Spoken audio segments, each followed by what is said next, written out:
Hey, welcome back everybody. This is James at Dart Threat Fabrication, quality lead here. Welcome back to another quality time. You can find us on the web at dartthreatfabrication.com. So over the next couple weeks, I thought we would start discussing the rich history that is in quality and industry. Through most of the 18th, 19th, and 20th centuries, there has been a rich history in quality and industry. It's been driven by many factors over time. There's the factor of innovation, the factor of quality itself, the speed of production, cost and profit margins. Safety issues were a big deal. Technological advances were obviously a big one. Delivery times were one as well, and just continuous improvements. We've all heard that if we've been in quality. So we're going to take the next couple weeks and we're going to discuss some of that rich history. Throughout these time frames that we're going to discuss, we'll see many advances were made. Those advances were foundational, built one upon another. There were many contributions made by various people throughout the history of quality and innovation that we're going to talk about. Plato once said, "Necessity is the mother of invention." Some of you may know this quote as well, but Rockefeller said that if necessity is the mother of invention, then discontent is the father of progress. So I remind you again, why are we doing these videos is to make quality a thing that will be attracted to you, something that you can attain, and something that we can, as an association of friends, do together. So again, over the next couple of weeks, that's why we're going to be talking about this rich history of industry and quality. So let's talk about two advances that will kind of put things into perspective for each and every one of us as we start thinking over the next couple of weeks of how far industry has come and how far quality has come, and in some ways how fast it has come. For example, let's just look at the car, the automobile. It was in 1886 that Carl Benz patented his motor wagon.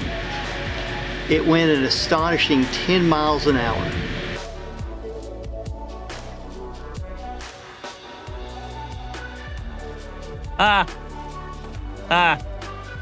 It's credited to be the first automobile. Flash forward to 2021 and Jared Shelby with the SSC Tuatara set a land speed record of 331 miles per hour.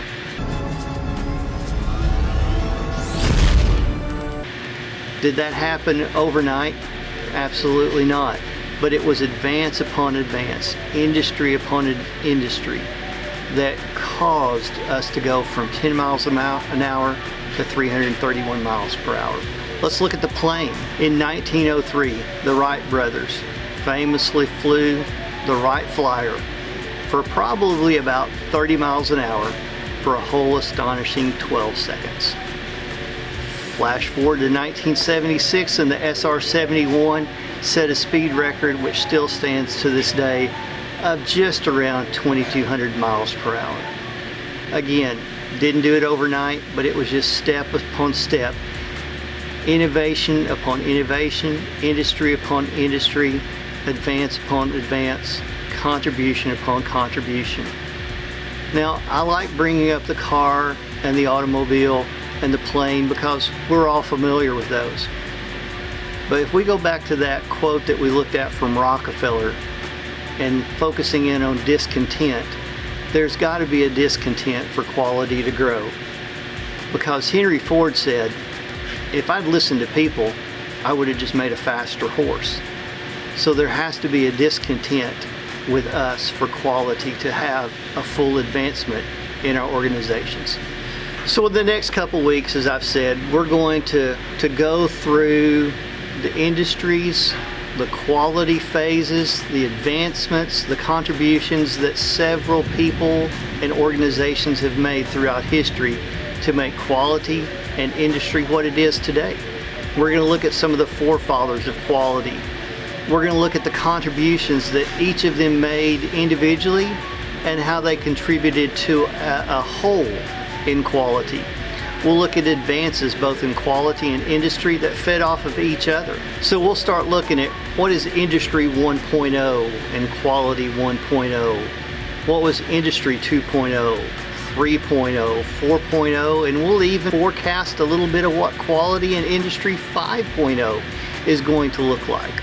So again, as always, I want to thank you for taking your time to watch Quality Time with us. A big shout out this week to the man behind the camera that you don't ever see, Tyler Shearer. He is the brains behind the operations, puts this together every week, and I could not thank him more than buying him lunch today. But thanks a lot. Link up with us. Let us know what you think of these videos. Next time, as I said, we're going to talk about a little bit about trademarks and crafts before we get into everything. Have a good week.